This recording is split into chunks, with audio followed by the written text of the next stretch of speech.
UGC net जिसकी तैयारी आप लोग जून 2024 को कर रहे हैं, यूनिट नंबर 10 मैंने समाप्त कर दिया है और यूनिट नंबर 10 अब हमारी मुलाकात आप लोगों से तब होगी जब वहां पे प्रश्न आपको देखने को मिलेंगे। ठीक है, आज हम लोग शुरुआत कर रहे हैं यूनिट नंबर 9 पर। यूनिट नंबर 9 बेसिकली क्या है, वो मेडिकल सोशल वर्क से रिलेटेड है। जैसे समझिएगा थोड़ा सा, यूनिट नंबर 9 कहता है समाजकार्य क्षेत्र का सेकंड पार्ट है। ये समाजकार्य का जो क्षेत्र है वो फर्स्ट पार्ट है, सेकंड तो हमने देख लिया, ये फर्स्ट पार्ट है। इस फर्स्ट पार्ट में हम क्या पढ़ेंगे, स्वास्थ्य की देखभाल के संबंध में समाजकार्य का अभ्यास पढ़ेंगे। यानी जो स्वास्थ्य जिसे रुग्णता होती है, बीमारी वगैरह होती है, उस बीमारी के लिए आप कौन कौन सी टेक्निक वगैरह लगाएंगे, किस तरीके से उससे निजात दिलाएंगे पेशेंट को, है ना, उसे कैसे समाज की मुख्य धारा से जोड़ेंगे। तो स्वास्थ्य की देखभाल के संबंध में हमको पढ़ना होगा। वयोवृद्ध व्यक्ति, वयोवृद्ध व्यक्ति का मतलब होता है एक प्रकार से वृद्ध व्यक्ति के लिए, हमें वृद्ध व्यक्ति के लिए पढ़ना है कि वृद्ध व्यक्तियों की क्या क्या समस्याएं हैं, है ना, उनकी समस्याओं से निजात कैसे दिलाना है, समाजकार्य किस तरीके से इनमें भूमिका निभाता है। साथ ही साथ दिव्यांगता के बारे में। देखिए यहाँ दिव्यांगता मैं आपको बता दूं, बेसिकली कुछ डिसेबिलिटी को ध्यान में रखना है। ये नहीं कि 21 टाइप की डिसेबिलिटी को ही हमें पढ़ लेना है, ऐसा नहीं। जैसे बौद्धिक अक्षमता के बारे में थोड़ी सी जानकारी रखनी होगी हम लोगों को, हियरिंग इंपेयरमेंट के बारे में थोड़ी सी जानकारी रखनी होगी हम लोगों को, ठीक है, विजुअल इंपेयरमेंट की डिसेबिलिटी को ध्यान में रखनी पड़ेगी हम लोगों को। तो जो मोटा मोटा 5-7 डिसेबिलिटी है उनको थोड़ा सा हमें फोकस करना होगा बस। और खून से संबंधित जो डिसेबिलिटीज हैं 2-3 टाइप के, उनके बारे में थोड़ी सी बेसिक उसकी जो है लक्षण को हमें ध्यान में रखना होगा। साथ ही साथ आप महिलाओं और पुरुषों से संबंधित समाज कार्य होता है, ठीक है, तो महिलाओं के साथ किस तरीके से आप समाज कार्य करोगे, पुरुषों के साथ किस तरीके से आप सोशल वर्क करोगे, इनके बारे में आप लोगों को थोड़ा सा ध्यान में रखना होगा। और उसके बाद लेबर वेलफेयर, जैसे श्रम, श्रम के संबंध में, है ना, तो श्रम कल्याण के संबंध में हमें थोड़ा सा इस यूनिट में पढ़ना होगा। और औद्योगिक संबंध में यही आपको बता दूं मैं आपसे कि कुछ अधिनियम भी हो सकते हैं, आपको देखने को मिल सकते हैं कि श्रम कल्याण के संबंध में कौन कौन से एक्ट आते हैं और औद्योगिक संबंध में कौन कौन से एक्ट जो है आते हैं, तो उसके संबंध में भी थोड़ा सा हम लोग पढ़ना होगा। कार्मिक प्रबंधन है आपका और मानव संसाधन प्रबंधन है, ये बड़ा ही इंपॉर्टेंट यूनिट है। इससे भी परीक्षा में लगभग आपको बता दूं कि 9 से 10 प्रश्न की संभावनाएं बन सकती हैं मे बी, और वो भी यहाँ से फैक्ट कम होगा और अप्लाइड ज्यादा हो सकते हैं, है ना, तो ये चीज आप लोग ध्यान रखिएगा। पॉसिबिलिटी यहाँ पे ज्यादातर अगर 90% की बात करूं तो वो अप्लाइड, जैसे तर्क लिखा होता है, तथ्य लिखा होता है, उस पर आपको अपने विचार प्रकट करने पड़ते हैं, ठीक है, तो उन्हीं के बारे में हम लोग पढ़ेंगे। तो सबसे पहले मैं शुरुआत करूंगा, पहला पॉइंट इसके अंतर्गत आता है चिकित्सकीय समाज कार्य, और उसके बाद हम पढ़ेंगे मनोचिकित्सकीय समाज कार्य की संकल्पना क्या है, उसकी अवधारणा और उसकी उद्विकास क्या है, और उसी के साथ साथ जो मेडिकल सोशल वर्कर हैं आप लोग, उनके कार्य क्या है, ठीक है, उनकी भूमिकाएं क्या है, उनके उत्तरदायित्व तो क्या है, ठीक है, और साथ ही साथ वो कौन सी विधियों का प्रयोग करते हैं, ये चीजें हम लोग इस यूनिट में देखेंगे। तो चलिए शुरुआत करते हैं चिकित्सकीय समाज कार्य के बारे में। जरा एक बार स्पष्ट करेंगे आप लोग कि चिकित्सकीय समाज कार्य होता क्या है, प्लीज स्पष्ट करें, तो फिर मैं आप लोगों को बताऊंगा। चलिए मैं बताऊं, फिर मेरी आवाज स्पष्ट है, एक बार क्लियर करिएगा। जी सर। ओके, समझिए, मैं आपको बताता हूं, ध्यान से दीजिएगा। बेसिकली मानव जीवन में, हाँ, मानव जीवन में स्वास्थ्य का महत्वपूर्ण स्थान है। ये बात आप भलीभांति तरीके से रूबरू हैं, आप लोग अच्छे से जानते हैं। मानव का जो जीवन है वो स्वास्थ्य का महत्वपूर्ण स्थान रहा है, इसलिए यह कहा जा सकता है कि स्वस्थ शरीर में ही स्वस्थ मस्तिष्क होता है। स्वस्थ शरीर में स्वस्थ मस्तिष्क होता है। समाज कार्य में एक क्षेत्र और विशेषीकरण के रूप में चिकित्सकीय और मनोचिकित्सकीय समस्याओं से ग्रसित व्यक्तियों की जो समस्या होती है, जहां पर संभव हो ऐसी परिस्थिति को विकसित करने का प्रयास किया जाता है ताकि समस्याएं उत्पन्न ही ना हो, ताकि समस्याएं उत्पन्न ही ना हो, उसी के लिए चिकित्सकीय समाज कार्य और मनोचिकित्सकीय समाज कार्य किया जाता है। तो समाज कार्य कि एक क्षेत्र के रूप में चिकित्सा पढ़ेंगे, दूसरे में हम पढ़ेंगे मनोचिकित्सा का पार्ट।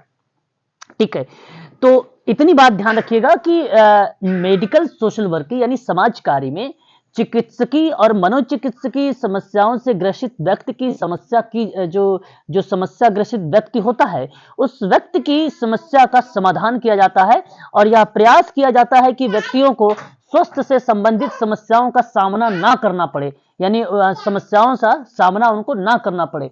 इस तरीके की बातें इसके अंतर्गत होती है। ठीक है, अच्छा ये देखिए, समाज कार्य का एक विशेष कार्य क्षेत्र है। समाज कार्य की कोई प्रणाली नहीं है ये समाज कार्य का क्या है, एक समाज कार्य का एक विशेष क्षेत्र है। हाँ, एक विशिष्ट क्षेत्र है, एक विशिष्ट क्षेत्र। विशिष्ट का मतलब स्पेसिफिक होता है, एक स्पेसिफिक एरिया है ना।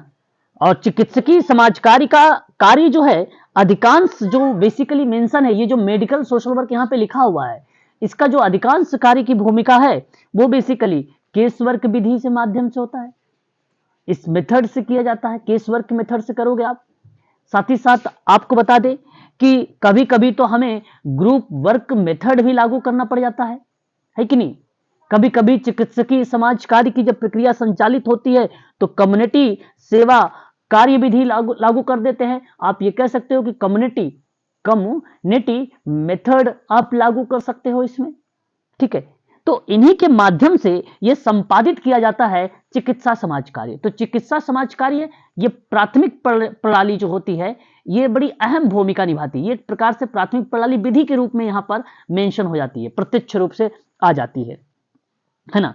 तो चिकित्सकीय समाज कार्य का कार्य अस्पतालों में होता है।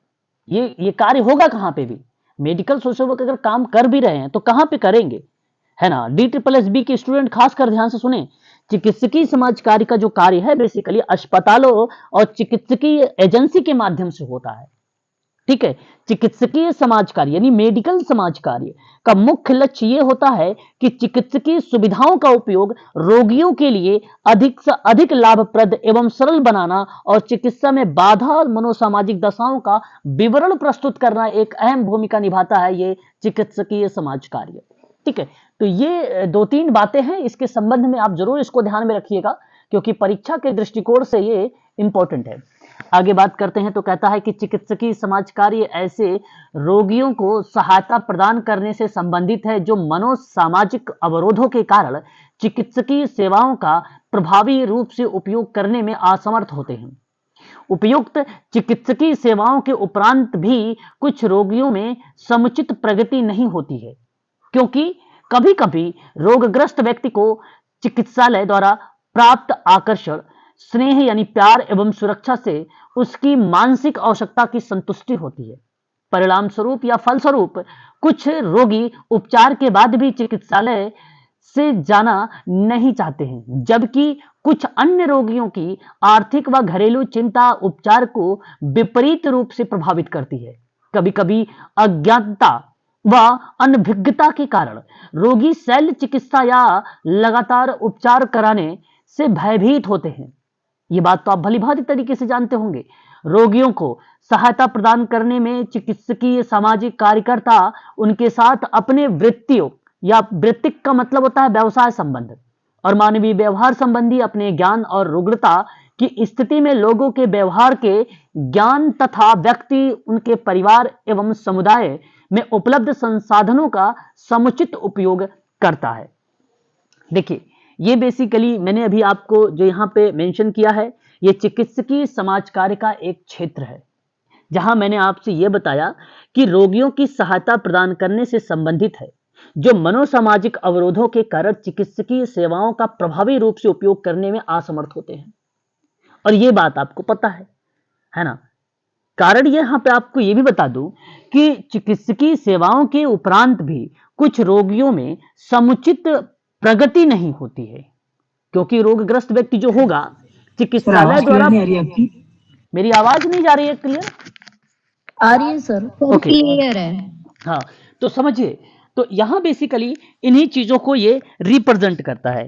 तो आपको बता दें कि चिकित्सकीय समाज कार्य जो है समाज कार्य की एक विशिष्ट कार्य क्षेत्र है जो चिकित्सा समाज कार्य में अधिकांश व्यक्तिक कार्यविधि हो गया, समूह कार्यविधि हो गया, सामुदायिक कार्यविधि हो गया, इसके साथ ये मेंशन होता है और साथ ही साथ ये वैज्ञानिक रूप से भी कार्य किया करता है, वैज्ञानिक रूप से।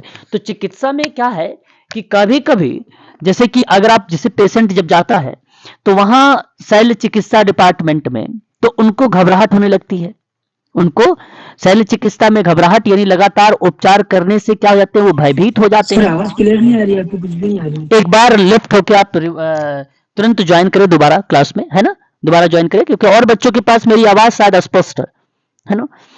जी सर। तो बेसिकली क्या है, यहाँ पे अगर मैं बात करूं आप लोगों से तो इस चीज को आप ध्यान में रख सकते हो कि जैसे आप अब देखिए कोई अगर पेशेंट है, रोगी है, तो उसके लिए आप क्या करेंगे, उसके लिए आपका यही एक बेसिकली बेटर ऑप्शन हो सकता है कि आप उनको मार्गदर्शन करें, उनको वहां पे उनकी मदद करें। और ये किस तरीके से मार्गदर्शन दे सकते हैं ट्रीटमेंट के संबंध में, आप जो उनके पास अज्ञानता है, अनभिज्ञता है, जो वो बार बार जिस चीज से वो भयभीत हो रहे हैं, ये मेडिकल सोशल वर्कर की एक उत्तरदायित्व तो आप समझ सकते हो, एक प्रकार से आप ये समझ सकते हो कि स्किल समझ सकते हो, जो उस सेवार्थी की जो मनोग्रसित है व्यक्ति, उस सेवार्थी की समस्या को हम क्या कर सकते हैं, उसको दूर कर सकते हैं जिससे वो ट्रीटमेंट सही तरीके से ले सके हॉस्पिटल में। और ये सामाजिक कार्यकर्ता की भूमिका होती है। ये केवल एक बेसिक चीजें हैं। और आपसे यहां प्रश्न जो ये नहीं, मैं नहीं कह रहा हूं कि यही इसमें इस एग्जाम में ऐसे ही कुछ टर्मिनोलॉजी लिखे रहेंगी और टर्मिनोलॉजी ये रिप्रेजेंट करती है कि एक मेडिकल सोशल वर्कर हॉस्पिटल हो या कहीं पर भी अगर उसका सिलेक्शन है तो उसका कार्य यही बेसिकली रिप्रेजेंट करेगा कि या तो वो कार्य विधि केस वर्क के माध्यम से करे, या तो वो ग्रुप वर्क के माध्यम से करे, या तो वो कम्युनिटी के माध्यम से करे, पहली चीज। दूसरी बात आपको यह ध्यान रखना है कि बहुत सारे ऐसे पेशेंट हैं, बहुत सारे ऐसे सेवार्थी हैं जो हॉस्पिटल वगैरह में क्या करते हैं, वो भयभीत रहते हैं, है ना। भयभीत होने का मतलब यह है कि कारण बीमारी से साथ ही साथ उनका सोचते हैं कि ये कुछ अलग ना हो जाना, इस तरीके की एक अलग समस्या है उनके पास। इन्हीं समस्याओं को हमें क्या करना है, निकालना है और बराबर उनको मोटिवेट करना है, इससे कुछ नहीं होता। और सही बात है, ऐसा कुछ होता नहीं है ना, और आपको ऐसा करना चाहिए, है ना। तो ये चीजें आपको ध्यान रखें। यहां से अप्लाइड प्रश्न, यहां से कोई फैक्ट नहीं है, इसमें कोई फैक्ट नहीं है। चिकित्सकीय समाज कार्य की परिभाषा देखिए। चिकित्सकीय समाज कार्य और समाज कार्य की एक विशिष्टता है जिसके अंतर्गत रोगग्रस्तता के कारण उत्पन्न मानसिक और सामाजिक और शारीरिक व आर्थिक अवरोधों व समस्याओं के निवारण व निराकरण में व्यावसायिक विधि यानी वृत्तिक विधियों का प्रयोग करके सहायता की जाती है। विभिन्न विद्वानों ने चिकित्सकीय समाज कार्य को परिभाषित करने का भी प्रयास किया है। जैसे आप देख सकते हो, प्रोफेसर राजाराम शास्त्री महोदय ने कहा है कि चिकित्सकीय समाज कार्य का मुख्य ध्येय का मतलब होता है, लक्ष्य यह होता है कि वह चिकित्सकीय सहूलियतों का उपयोग रोगियों के लिए अधिकाधिक लाभप्रद तथा सरल बनाए और चिकित्सा में बाधक मनोसामाजिक दशाओं का निराकरण करे। बहुत ही सिंपल सी परिभाषा है। इसने कहा कि चिकित्सकीय समाज कार्य का लक्ष्य होता है कि वह चिकित्सकीय सुविधाओं का उपयोग रोगियों के लिए अधिक से अधिक लाभप्रद और सरल बनाए और चिकित्सा में बाधक मनोसामाजिक जो दशा है उस दशा का हमें निराकरण करना है, यानी उसका निवारण करना है। इसी प्रक्रिया को प्रोफेसर राजाराम शास्त्री महोदय ने चिकित्सकीय समाज कार्य में डेफिनेशन देते हुए बोला है कि उद्देश्य आपका यही है, आपका उद्देश्य या लक्ष्य यही है कि चिकित्सकीय सुविधाओं का उपयोग करके रोगियों के लिए, हमें किसके लिए, पेशेंट के लिए अधिक से अधिक लाभ देना है, अधिक से अधिक लाभ उसे देना है और उसे सरल बनाना है, सिंपल बनाना है उसको। और ये बनाएगा कौन, ये मेडिकल सोशल वर्क बनाएगा। और चिकित्सा में जो भी बाधा उत्पन्न हो रही है उस बाधा को दूर करने का भी कार्य है किसका, मेडिकल सोशल वर्कर का। कैसे करेगा इन सबको काम, केस स्टडी के माध्यम से करेगा प्रोफेसर राजाराम शास्त्री के अकॉर्डिंग, है ना। तो इस चीज को आप ध्यान रखिएगा सभी लोग। आगे अगर हम बात करते हैं, हालांकि कई डेफिनेशन देखने को मिली। अमेरिका सामाजिक कार्यकर्ताओं का एक राष्ट्रीय संघ था, उसने डिफाइन किया अलग अलग तरीके से, ठीक है। और यहां पे आप देख भी सकते हैं कि चिकित्सकीय समाज कार्य स्वास्थ्य और चिकित्सकीय देखरेख के क्षेत्र में समाजकारिता या समाज कार्य की पद्धतियों एवं दर्शन का उपयोग जो है एवं स्वीकरण है। कहने का मतलब यह है कि मेडिकल सोशल वर्क में स्वास्थ्य और चिकित्सकीय देखभाल के क्षेत्र में समाज कार्य की जो पद्धतियां हैं, समाज कार्य की पद्धति बेसिकली दो भागों में डिवाइड की गई। आप प्राथमिक के अकॉर्डिंग बात करें तो यहां पे प्राथमिक की ही पद्धतियों को मेंशन किया गया है, और दर्शन भी है, उसका उपयोग करके उसको स्वीकार करिए। और चिकित्सा समाज कार्य में समाज कार्य की ज्ञान और पद्धतियों के उन पक्षों का वर्णित और विस्तृत उपयोग करता है जो स्वस्थ या स्वास्थ्य व चिकित्सा संबंधी समस्याओं से ग्रस्त व्यक्तियों की सहायता विशिष्ट रूप से उपयुक्त होते हैं। तो जाहिर सी बात है, अगर आप समाज कार्य की पद्धतियों को अच्छे से पढ़ लेंगे, उसकी स्किल्स को अच्छे से डेवलप कर लेंगे, कौशल ज्ञान जो भी पद्धतियां मेंशन की गई है, टेक्निक वगैरह, संबल विधि, ठीक है, टूल्स, इन सारी चीजों का प्रयोग करना है और इसी के माध्यम से उसकी समस्या का समाधान करना है। ये चीजें प्रस्तुत होती है मेडिकल सोशल वर्क में। आपको बता दें कि मेडिकल सोशल वर्क में प्रोफेसर एच.एस. पाठक महोदय ने, आपने नाम सुना होगा, और ये फेमस पर्सन है, ऐसी बात नहीं है, ये मेडिकल सोशल वर्क में है। ये प्रोफेसर एच.एस. पाठक महोदय ने चिकित्सा समाज कार्यकर्ता के प्रमुख कार्यों के बारे में बताते हैं। इन्होंने लगभग 5 ऐसे बिंदुओं को रिप्रेजेंट किया। सामान्य सूत्र की भांति कार्य करते हुए इन्होंने कुछ स्किल को बताया। तो कहा है कि चिकित्सकीय समाज कार्य उन रोगियों की सहायता प्रदान करने से संबंधित है जो सामाजिक और मनोवैज्ञानिक कारकों के कारण उपलब्ध चिकित्सकीय सेवाओं का प्रभावी रूप से उपयोग करने में असमर्थ होते हैं।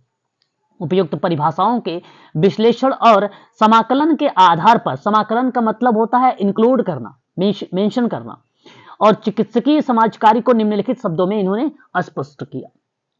किस चीजों से स्पष्ट किया है, आप इस तरीके से आप देख सकते हो कि चिकित्सा समाज कार्य जो है, समाज कार्य की तकनीकों का एक ऐसा व्यावसायिक उपचारात्मक अभ्यास है जिसके द्वारा रोगियों को उपलब्ध निवारण, निदानात्मक, उपचारात्मक सुविधाओं को अधिकतम उपयोग के द्वारा उपयुक्त रूप से समायोजित सामाजिक प्राणी बनाने के लिए उसे मनोसामाजिक और शारीरिक स्वास्थ्य को पुनः प्राप्त करने हेतु सहायता भी प्रदान किया जाए। कहने का भाव यही है कि जब आप चिकित्सा समाज कार्य का कोई भूमिका निभाते हैं तो उसमें सामुदायिक संगठन में सहभागिता भी हमें मेंशन करना चाहिए, यानी उसकी तरफ रुख करना चाहिए। समाज कार्य के अनुसंधान में सहयोग देने की बात करना चाहिए। परामर्श और निर्देशन की सेवाएं प्रोवाइड करानी चाहिए। एजेंसी के जो नीति निर्धारण है, जो कार्यक्रम है, उसके नियोजन में सहभागिता को प्रदान करना चाहिए।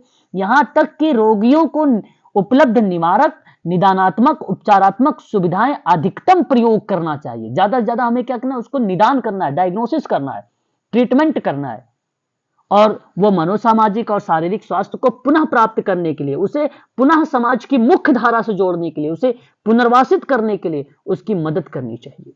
ये बात प्रोफेसर एच.एस. पाठक महोदय के द्वारा बातें बताई गई हैं।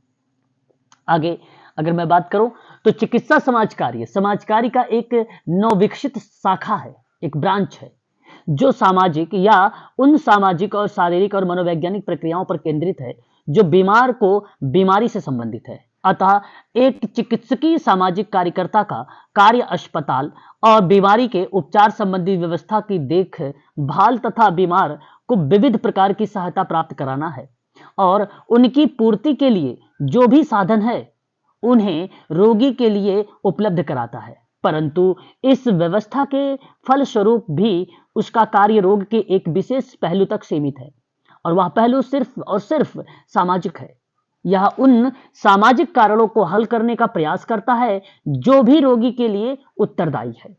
कहने का तात्पर्य यही है कि आपका जो क्रियाएं हैं चिकित्सकीय समाज कार्य, जैसे स्वास्थ्य या चिकित्सकीय देखभाल के क्षेत्र में समाज कार्य को पद्धतियों और दर्शन का उपयोग को हमें स्वीकार करना है और चिकित्सकीय समाज कार्य की ज्ञान और पद्धतियों से उन पक्षों को विस्तृत उपयोग करना है। स्वास्थ्य और चिकित्सा के संबंध में समस्या से जो ग्रसित व्यक्ति हैं उनकी सहायता करनी है और उन्हें समाज की मुख्य धारा से जोड़ना है। तो चिकित्सा समाज कार्यकर्ता की भूमिका हॉस्पिटल में होगी और उपचार के संबंध में उसकी देखभाल भी होगी, साथ ही साथ विविध प्रकार की सहायता भी होगी। विविध प्रकार की सहायता का मतलब ये नहीं कि आप उससे अलग भी चित्र, लेकिन आप डेवलप करोगे उस एरिया को, चाहे वो सामाजिक एरिया हो, चाहे वो आर्थिक एरिया हो, चाहे वो नैतिक एरिया हो। आपका मोटो रहेगा कि उन एरिया को भी डेवलप किया जाए, उसको, ये उसका उत्तरदायित्व है और उनकी पूर्ति के लिए जो भी साधन है उन्हें रोगी के लिए उपलब्ध कराना चाहिए। अब बिना रिसोर्सेज के तो काम ही नहीं होंगे, इसलिए रिसोर्सेज का होना भी अत्यंत आवश्यक होगा। इस बात को भी आप लोग ध्यान रखिएगा, आपके पास रिसोर्सेज होने चाहिए, जो नीड हो उन नीड को उससे प्रोवाइड कराना चाहिए सेवार्थी को, है ना। चिकित्सा समाजकारी में समाजकारी की वह शाखा जो नाते व्यक्ति की महत्ता के विश्वास पर आधारित है। अतः समाजकारी की आधारभूत मान्यताओं से प्रेरित होकर चिकित्सकीय सामाजिक कार्यकर्ता उन व्यक्तियों की सहायता करता है जो बीमारी से मुक्त मनोवैज्ञानिक कारकों पर भली प्रकार विचार करता है। वास्तव में मनुष्य मन तथा शरीर की एकता है और औषधि को इस एकता का विचार करना चाहिए। शरीर शास्त्र, रसायन शास्त्र, जीव शास्त्र अकेले बीमारी की जटिलताओं को स्पष्ट नहीं कर सकते। मन और शरीर की बाधाओं को एक दूसरे से पृथक नहीं किया जा सकता है। एक दूसरे से पृथक नहीं किया जा सकता मतलब इसको अलग नहीं कर सकते हो आप, ठीक है। इन्हीं प्रक्रियाओं में बेसिकली इन शब्दों को रिप्रेजेंट किया जाता है। तो मैं आप लोगों से यही कहूंगा कि मेडिकल सोशल वर्क में, चिकित्सा समाज कार्य में, जैसे विभिन्न प्रकार के समस्याएं, स्वास्थ्य के संबंध में समस्याएं, मानसिक के संबंध में समस्याएं, सामाजिक, आध्यात्मिक इत्यादि समस्याएं हैं। उन समस्याओं को दूर करने का प्रयास करना है, ठीक है। उन समस्याओं को दूर करने का प्रयास करना है और वो भी समाज कार्य के माध्यम से, ठीक है। ये बात आप लोगों को ध्यान रखना है। तो चिकित्सा समाज कार्य मतलब क्या है? जी, पृथक का मतलब क्या है? पृथक नहीं किया जा सकता मतलब अलग नहीं कर सकते आप। मन और शरीर की बाधाओं को कैसे एक दूसरे से अलग कर सकते हैं? पृथक नहीं कर सकते, अलग नहीं कर सकते। तो चिकित्सा समाज कार्य व्यक्ति के सामाजिक पक्ष से संबंधित होता है। कुछ ऐसी मनोसामाजिक समस्याएं हैं जो व्यक्ति के स्वास्थ्य को प्रभावित करती हैं। उनके निराकरण और चिकित्सकीय सामाजिक कार्यकर्ता की अहम भूमिका फिर बन जाती है वहां पे। तो वो बीमारी से मुक्त मनोवैज्ञानिक कारकों पर भली प्रकार से विचार करता है। वास्तव में मनुष्य मन तथा शरीर की एकता है। औषधि को इस एकता को विचार करना चाहिए। अब शरीर शास्त्र हो या रसायन शास्त्र हो या जीव शास्त्र हो, या अकेले बीमारी की जटिलताओं को स्पष्ट नहीं कर पाएगा। बिल्कुल ये बात करेक्ट है। विभिन्न प्रकार, अब यही सोशल वर्क ही है। सोशल वर्क ही ये सही तरीके से स्पष्ट कर पाता है। सामाजिक कार्यकर्ता राष्ट्रीय एक संघ है मेडिकल सोशल वर्क में, उसने साफ शब्दों में स्पष्ट कहा है कि पद्धतियों और दर्शन का उपयोग से ही हम व्यक्ति की समस्याओं का समाधान कर सकते हैं। तो किसी भी व्यक्ति के स्वास्थ्य के 3 पक्ष होते हैं। किसी भी व्यक्ति के स्वास्थ्य के 3 पक्ष होते हैं। जानते हैं 3 पक्ष कौन कौन से हैं? बताइए। अरे भाई, संवेगात्मक, भावात्मक और ये वाले 3 पक्ष होते हैं। एक शारीरिक पक्ष होगा, एक मानसिक और एक मानसिक, और संवेगात्मक नहीं, सामाजिक।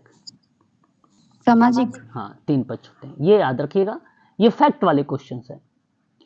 आपको बता दें, इसमें बेसिकली कुछ किताबों के नाम भी मेंशन होते हैं। जैसे आपने नाम एक विद्वान का नाम सुना होगा, कुमार गिरीश का नाम, कुमार गिरीश महोदय का नाम। इन्होंने 2022 में एक किताब मेंशन किया था, समाज कार्य क्षेत्र।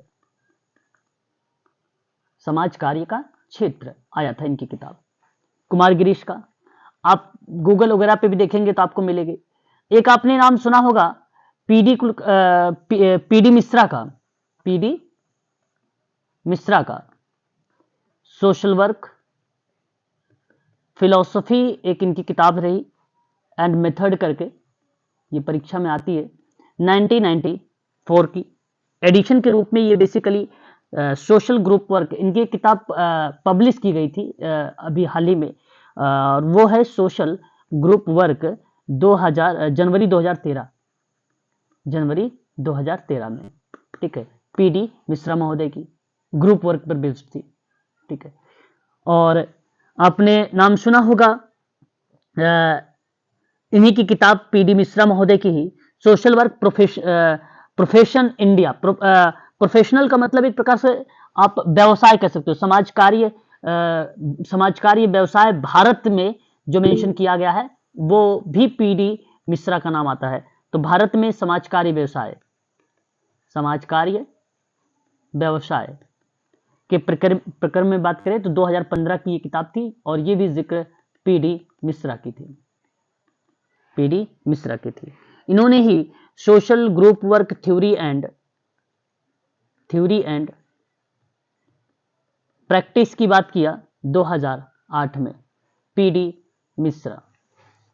मिश्रा। आपने एक नाम और सुना होगा, बार्टलेट हैरियट का नाम, बार्टलेट हैरियट का नाम।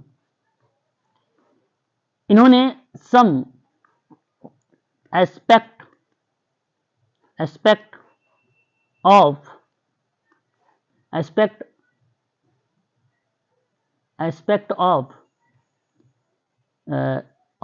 केशवर्क 1942, और जी.आर. बनर्जी का नाम तो आप लोग जानते ही हैं, फेमस किताब papers on social work 1973, towards better करके किताब लिखा 1952 में, बट वो उतनी फेमस नहीं रही जितना पेपर्स ऑन सोशल वर्क रहा है जी.आर. बनर्जी का। केनिथ मैथ्यू का नाम आपने सुना होगा, केनिथ के मैथ्यू का नाम, और इन्होंने the mental and social life of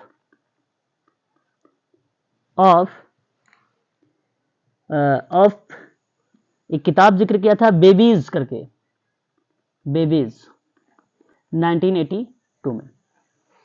ठीक है, तो ये चीजें देखने को मिलती है, कुछ किताबें हैं जो मेडिकल सोशल वर्क को रिलेट कराती हैं। ठीक है, सर इस बुक का नाम लिखे हैं मैथ्यू का? हाँ, Matthew the mental and social life and babies करके, बेबीज। और आगे देखिए, कहा है कि समाज कार्य की विशिष्ट शाखाओं के समान ही इस शाखा का भी भिन्न भिन्न अनुस्थापन है। यह विषय के व्यवहारिक पक्ष पर अधिक बल देता है और अपने विषय सामग्री के कारण से ही अन्य शाखाओं से भिन्नता रखता है, और इसकी सीमाएं असाधारण है। परिणाम स्वरूप चिकित्सा समाज कार्य विज्ञान या चिकित्सा समाज विज्ञान के विकास में अद्वितीय एवं विशिष्ट सिद्धांतों के विकास न करने का कोई प्रश्न ही नहीं उठता। अगर चिकित्सा समाज विज्ञान अपने सैद्धांतिक आधारों पर विकसित होता है तो इसके द्वारा सामान्य समाज विज्ञान भी अवश्य, ठीक है, अवश्य प्रभावित होगी। तो चिकित्सा समाज वैज्ञानिकों की भूमिका सामाजिक संगठन, विचलनकारी व्यवहार, सामाजिक नियंत्रण, समीकरण और अन्य सामान्य समाज वैज्ञानिक अभिरुचियों में प्रतिपादित हो सकती है। कहने का मतलब यह है कि समाज कार्य की एक विशिष्ट शाखा में ये आप कोई एक सामान्य पर्टिकुलर के परिप्रेक्ष्य में आप उसको स्थापित नहीं कर सकते। रीजन ये है कि हर एक व्यक्ति यूनिक है, अद्वितीय है, भिन्न भिन्न है, तो हमें उसकी समस्याओं का जब समाधान भी करना होगा तो व्यवहारिक पक्ष के माध्यम से करेंगे, वो भी भिन्न भिन्न तरीके से करेंगे, है ना। तो समस्याएं अलग हो सकती है तो उसका समाधान भी करने का तरीका भी अलग हो सकता है। साथ ही साथ यहां पे सिद्धांत या टूल्स या उपकरण या संसाधन जो भी चीजें आप प्रयोग में लाते हैं, उन समस्याओं के समाधान के लिए आपको टेक्निक का प्रयोग करते हुए, सिद्धांतों का प्रयोग करते हुए, टूल्स का प्रयोग करते हुए, ठीक है, जो चीजें हैं जैसे कौशल है, ज्ञान है, ठीक है, उसका यूज करना है आपको, वैज्ञानिक पद्धति का उपयोग करना है आपको, समाज कार्य की पद्धतियों का प्रयोग करना है आपको। इनके माध्यम से उनकी समस्या का समाधान आप लोगों को करना है। तो ये प्रतिक्रियाएं बेसिकली इसी के अंतर्गत मेंशन की जाती है। ठीक है, चिकित्सा समाज कार्य के अंतर्गत चिकित्सा सामाजिक कार्यकर्ता के कार्य ही यही होते हैं कि चिकित्सकीय सामाजिक कार्यकर्ता का प्राथमिक कार्य रोगग्रस्तता के कारण, रोगग्रस्तता या रोगग्रस्तता के कारण उत्पन्न सामाजिक समस्याओं के निराकरण हेतु व्यक्तिगत सेवा कार्य के अभ्यास द्वारा ही रोगी की सहायता प्रदान करना चाहिए या प्रदान किया जाता है। तो 90% मेडिकल सोशल वर्क में जब भी इस तरीके की समस्या का समाधान किया जाता है तो उसका कार्य मेडिकल सोशल वर्क का, वो केस वर्क 90% डिपेंड होता है। तो केस वर्क के माध्यम, जैसे आप सबसे पहले केस स्टडी लेते हैं तो केस स्टडी का लेना ही बेसिकली क्या कहलाता है, आपका केस वर्क का पार्ट बन जाता है। केस स्टडी लेना, और केस स्टडी में मनोसामाजिक समस्याओं का हमें अध्ययन करना है। आगे कहता है यहां पर कि विद्वानों ने मतानुसार कि चिकित्सा के क्षेत्र में उन्हीं का योगदान हो सकता है जो उनके अवधारणात्मक उन्मेषों में सामाजिक परिवर्तन लाने का बात करते हैं। और जाहिर सी बात है, ये विद्वानों ने इस पे कहा कि मेडिकल के क्षेत्र में अपना योगदान भी दिया, कहा कि कॉन्सेप्ट बेस्ड आप उनमें परिवर्तन ला सकते हो। जब आप कोई कार्य एक माध्यम से, एक टेक्निक से, एक विधि से, एक सिस्टम से आप करेंगे तो जाहिर सी बात है उसमें परिवर्तन आएगा। और जब उन व्यक्ति में या सेवार्थी में परिवर्तन आया तो समाज में भी परिवर्तन आया, क्योंकि स्वास्थ्य के संबंध में तीन ही पक्ष हैं, मानसिक, शारीरिक और सामाजिक। तो इस चीजों से आप देख सकते हो कि जब आप मानसिक परिवर्तन कर रहे हो या मानसिक शारीरिक परिवर्तन कर रहे हो तो जाहिर सी बात है सामाजिक परिवर्तन भी होगा। तो हर एक तीनों जो है एक दूसरे के पूरक हैं। तो चिकित्सा जगत में समाज वैज्ञानिकों का वैज्ञानिक अनुसंधान तभी महत्वपूर्ण हो सकता है जब समाज वैज्ञानिक अनुसंधान में भी उनकी दशा हो। दूसरे विषयों में अनुसंधानकर्ता को स्वास्थ्य के क्षेत्र में तभी महत्वपूर्ण योगदान हो सकता है जब उनका चिकित्सा जगत के साथ संपर्क होगा। चिकित्सा जगत में कार्यरत लोग उसे स्वीकार करेंगे, और ये बात करेक्ट भी है। अगर आपको सेवार्थी स्वीकार किया या आपने सेवार्थी को स्वीकार किया तभी तो आप यहाँ पे मेडिकल लाइन में कार्य कर रहे हो, और ये जरूरी भी है, ये होना भी चाहिए। तो देख सकते हैं आप। अच्छा, national association of social worker ने सन 1958, देखिए इसकी स्थापना अलग वर्ष है, क्या मुझे कोई बता सकता है बच्चा? National association of social worker 1955। 1955, बिल्कुल, ये बात आपको ध्यान रखना है। परीक्षा में इससे भी सवाल पूछा जाता है। राष्ट्रीय सामाजिक कार्यकर्ता एक संगठन है ये, ठीक है, और ये इसकी स्थापना यूएसए में की गई थी, सन 1955 में किया गया था। और ये एक व्यावसायिक संघ है। ये क्या है? व्यावसायिक संघ है, और सन 1955 में इसकी स्थापना हुई है। 1955 में कहां पर हुई है? तो अमेरिका में हुई है, यूएसए में, ठीक है। ये बात आप ध्यान रखिएगा इसके संबंध में। अब इसके अंतर्गत मैं आपको बता दूं कि ये सामाजिक कार्यकर्ताओं का एक व्यावसायिक संगठन है। यहां सामाजिक कार्यकर्ता के लिए मार्गदर्शन, अनुसंधान, जानकारी, वकालत या अन्य संसाधन प्रदान किए जाते हैं। यहां सदस्यों के लिए प्रकाशन या अन्य उत्पादों एवं सेवाओं पर छूट भी मिलती है, और साथ ही साथ एक प्रकार से उन्हें सक्षम भी बनाने का प्रयास भी किया जाता है। तो समाज कार्य शिक्षा हेतु स्वास्थ्य क्षेत्र की उन संस्थाओं को ऐतिहासिक क्रम में सूचीबद्ध किया जाता है जिनमें चिकित्सकीय समाज कार्य जो है संस्था प्रदत्त सेवाओं को अधिक उपयोगी बनाने के लिए, ठीक है, एक आवश्यक अंग के रूप में स्वीकार किया जाता है। और इसमें कुछ बातें हैं जो निम्न प्रकार से दी गई हैं। जैसे ये आप चीजें समझ सकते हैं कि इसके अतिरिक्त कुछ कौन कौन सी रीजंस हमें देखने को मिल सकते हैं, कौन कौन सी ऐसी संस्थाओं के परिप्रेक्ष्य में हमें देखने को मिल सकते हैं, उन चीजों को यहां पे प्रस्तुत किया गया है, ठीक है। अच्छा, क्या क्या चीजें हैं इसके अंतर्गत? अब निजी एवं सार्वजनिक चिकित्सालय है, निजी एवं सार्वजनिक चिकित्सालय है कि नहीं? देखिए यहां कहा गया है कि सामान्य चिकित्सालय, बाल चिकित्सालय, विशिष्ट चिकित्सालय, चिर संरक्षण, और अगर मैं बात करता हूं तो सेनिटोरियम और कैंसर अनुसंधान और प्रसूति गृह और गृह सेवा इत्यादि चीजें हो सकती हैं। निजी संस्थाएं भी होती हैं, सार्वजनिक संस्थाएं भी होती हैं, निजी चिकित्सालय भी होते हैं, सार्वजनिक चिकित्सालय भी होते हैं। सार्वजनिक का मतलब होता है गवर्नमेंट वाला, सार्वजनिक का मतलब क्या हो जाएगा यहाँ पे? गवर्नमेंट वाला, ठीक है। ये बात आप ध्यान रखिएगा। क्या आप मुझे बता सकते हैं चिर संरक्षण क्या होता है?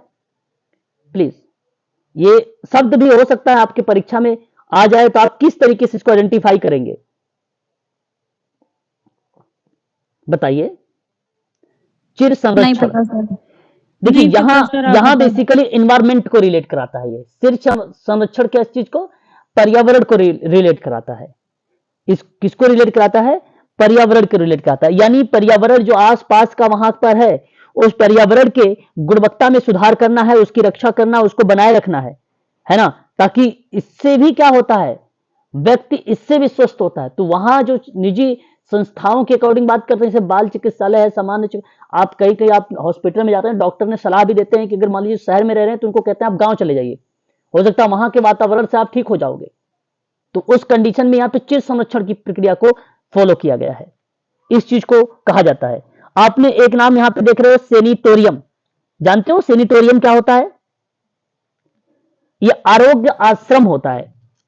उन संस्थाओं को कहते हैं जहां लोग स्वास्थ्य की उन्नति के लिए भर्ती किए जाते हैं, स्वास्थ्य की उन्नति के लिए भर्ती किए जाते हैं, इसी को सैनिटेरियम का नाम दिया जाता है। स्वास्थ्य के संरक्षण या पुनर्प्राप्ति के लिए एक संस्था है, विशेष रूप से स्वास्थ्य लाभ के लिए यह बेसिकली भूमिका निभाता है। तो सेहत गाह भी इसे कहा जाता है। सैनिटोरियम को क्या बोलाता है? सेहत गाह भी बोलाता है। और कैंसर अनुसंधान तो जानते ही होंगे, प्रसूति गृह के बारे में जानते होंगे, गृह सेवा तो आपको मालूम ही है, ठीक है। उसके बाद देखिए निदानशाला एक है, निदानशाला एक बहिरंग विभाग है। बहिरंग विभाग आप जानते होंगे, इसकी शुद्ध हिंदी है, इसको आप लोगों ने ओपीडी के नाम से जानते होंगे जी, इसको आप ओपीडी के नाम से जानते हैं। तो ये बेसिकली निदान जो है निदानशाला है। अब निदानशाला की प्रक्रिया में बहिरंग विभाग यानी ओपीडी, ठीक है, विशिष्ट नैदानिक शाला और सामुदायिक निदानशाला, सामुदायिक स्वास्थ्य प्रसव निदानशाला, स्वास्थ्य बाल निदानशाला, दिव्यांग बाल निदानशाला, ठीक है, धोलिप कार्यालय। आपको ये चीजें ध्यान रखना है। धोलिप कार्यालय जानते हैं ये क्या है? नहीं सर। ओके, देखिए ये निदान की प्रक्रिया में बेसिकली ऐसे शब्दों को रिप्रेजेंट किया जाता है, ठीक है। तो मैं चाहूंगा कि ऐसे शब्दों को भी आप लोग ध्यान रखिएगा। अच्छा, ये भी बेसिकली डायग्नोसिस से संबंधित है। ये एक ऐसा शब्द है जो डायग्नोसिस शब्द को रिलेट कराता है, और इसी को क्या बोला जाता है? हमने क्या शब्द यूज किया है? जो है धोलिप, धोलिप की बजाय इसको थोलिप कहा जाता है, इसको थोलिप कहा जाता है ना। और ये एक प्रकार से अगर मैं आपसे बात करूं तो ये डायग्नोसिस की प्रक्रिया है, ये डायग्नोसिस की प्रक्रिया है। इसमें हम क्या करते हैं? उपचार के लिए ना यह स्टडी करते हैं। इसको धोलिप ना कहकर थोलिप कहें तो बेटर रहेगा, थोलिप कार्यालय। और इस कार्यालय में क्या होगा?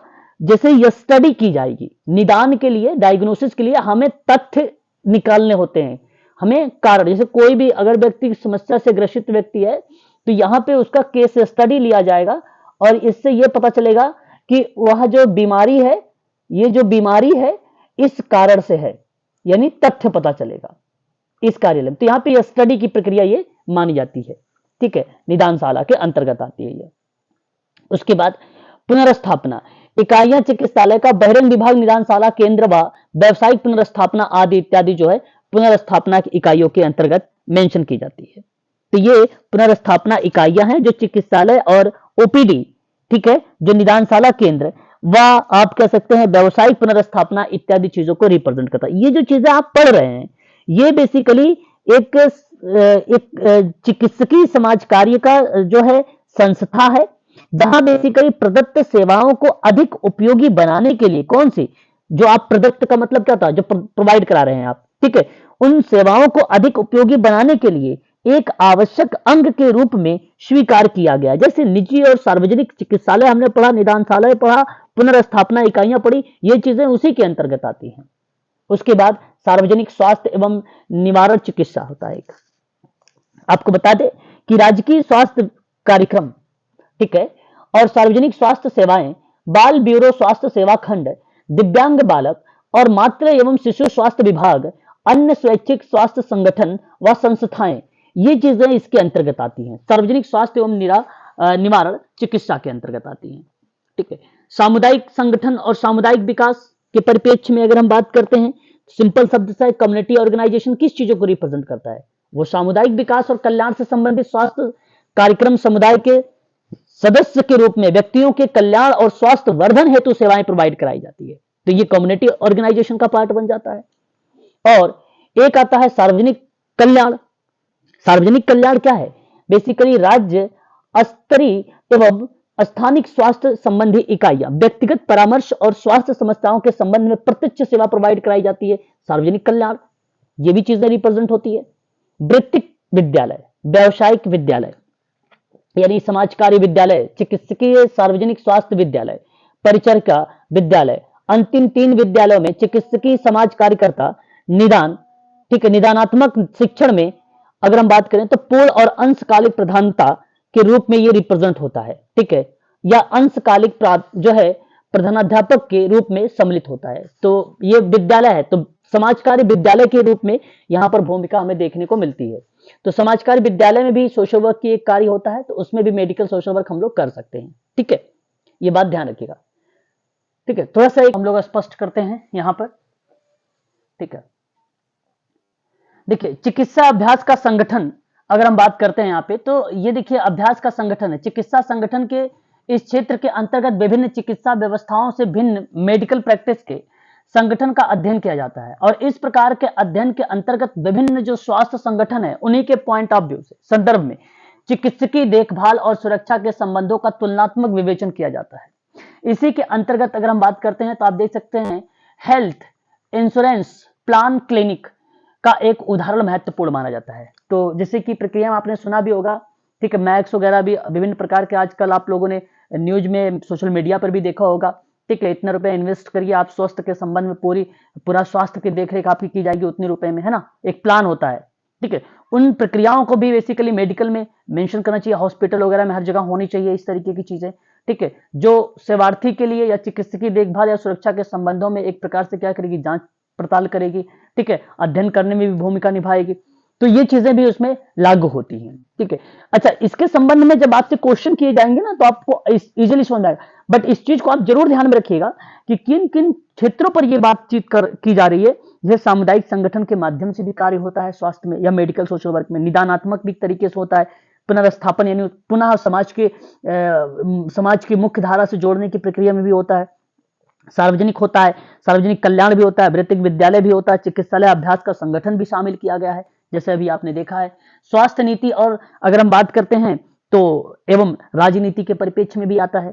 तो इसमें क्या है कि स्वास्थ्य सुरक्षा प्रारूप का विकास सरकारी इकाइयों में ऐच्छिक संगठन और व्यक्तिगत लोगों के सम्मिलित प्रयास एवं सहयोग पर आधारित होता है। चिकित्सा एवं सार्वजनिक और नीतियों का निर्धारण एवं व्यवहारिकता समुदाय एवं चिकित्सा रणनीति के संदर्भ में निर्धारित किया जाता है। स्वास्थ्य व्यवस्था में स्वस्थ नीतियों के विकास के समझने के लिए उससे संबंधित समाज में प्रचलित प्रक्रियाओं को समझना भी आवश्यक होता है।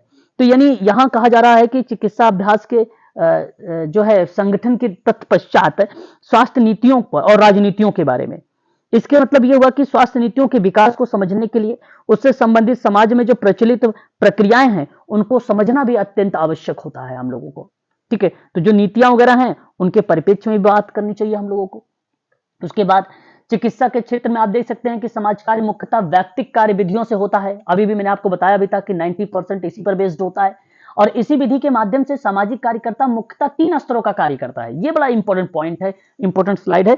3 जो कार्य हैं ये पेपर में आपके सवाल बना सकते हैं, इसको ध्यान से सुनिएगा।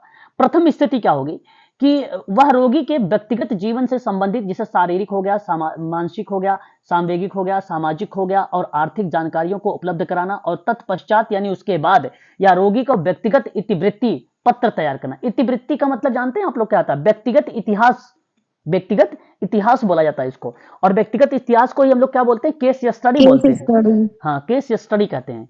दूसरे सत्र में आपको पहला ही चीज देना है, आपको पहला कार्य करना होगा। दूसरा कार्य, दूसरे स्तर पर कार्य के लिए उसे परिवार और समुदाय का मनोसामाजिक तथा आर्थिक स्थिति का सूक्ष्म अध्ययन करना पड़ेगा, माइक्रो टाइप का अध्ययन करना पड़ता है। जैसे हम देखो, अब यही हमने कहा ना कि हमने कहा भी था, एक बार पेपर में सवाल भी आया था कि परिवार की अगर काउंसलिंग होगा तो वो क्या होगा। ऑप्शन में था सूक्ष्म समाज कार्य अभ्यास, ठीक है, समूह कार्य अभ्यास, ठीक है, और सामुदायिक समाज कार्य अभ्यास। तो मैंने आप लोगों से बताया भी है कि परिवार जो है और समुदाय का मनोसामाजिक अध्ययन जो होगा या आर्थिक स्थिति का अध्ययन होगा, तो इन तीनों पॉइंटों को आप नोट कर लीजिएगा, वो सूक्ष्म अध्ययन कहलाता है, उसको माइक्रो कहा जाता है। तीसरे प्रकार के अगर हम कार्य की बात करें तो वो कहा कि वह अस्पताल के लिखित और अलिखित नियमों और सुविधाओं और व्यवस्थाओं का अध्ययन करता है। इन कार्यों के लिए उसे समाज विज्ञान जो है विद्याशाखा उत्तराखंड मुक्त विश्वविद्यालय अस्पताल के कर्मचारियों और चिकित्सकों तथा जो है व्यवस्थापकों से संपर्क स्थापित करना पड़ता है। ठीक है, और इसका मतलब यह है कि जैसे आपको लगे भाई कि जरूरत है तो उन लोगों से भी आप लोगों को जानकारी लेनी चाहिए। ठीक है, जो अन्य लोग भी हैं। अन्य लोग का मतलब यह है कि अगर उस सेवार्थी की समस्या का निदान करना है तो अन्य लोगों से भी मदद लेनी चाहिए, और थेरेपिस्ट उनके बारे में यहाँ पे जिक्र किया जा रहा है।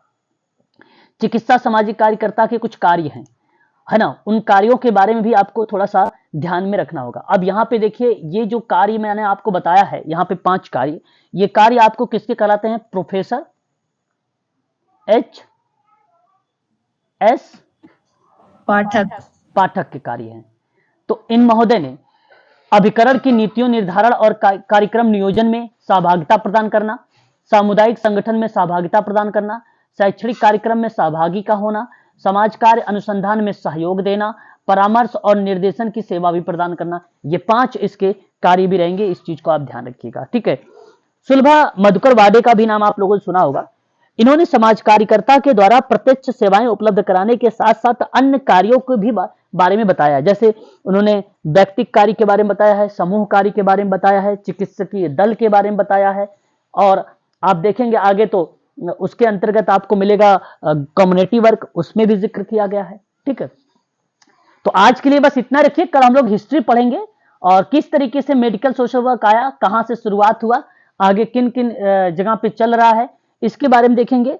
और साथ ही साथ हम लोग कल ये भी देखेंगे कि जो है भारत सरकार रांची मानसिक रोग अस्पताल जो है कब उसकी स्थापना हुई, ठीक है। आगरा मानसिक अस्पताल की कब स्थापना हुई, कितने बेड हैं, ठीक है। रांची मानसिक रोग अस्पताल में जो है OPD की स्थापना कब हुई, ठीक है। इन सभी चीजों के बारे में जो है कल हम लोग पढ़ेंगे, ठीक है ना। आज के लिए बस इतना ही रखते हैं, ठीक है। सर इससे ऊपर वाला स्लाइड में क्या बता रहे थे सर, एक बार रिपीट कर दीजिएगा सर। प्रोफेसर HS पाठक का नाम है, ये याद रखिएगा। बाकी यहाँ पे एक सुलभा मधुकर वाडे का नाम आता है, जो बेसिकली केस वर्क के माध्यम से कार्य किया, चिकित्सा टीम के माध्यम से कार्य किया है, ठीक है, ग्रुप वर्क के माध्यम से काम किया है, ठीक है, वो बताया था। और इनका आगे मिलेगा, इस PDF में मिलेगा, PDF में भी आपको शेयर कर दूंगा, आप लोग PDF को भी सीन कर लीजिएगा, ठीक है। अभी PDF thank you seen sir, कर दूंगा, ठीक है ना, थैंक यू इस सर। PDF में मिलेगा क्लास नहीं रहेगी जी। 8:30 बजे की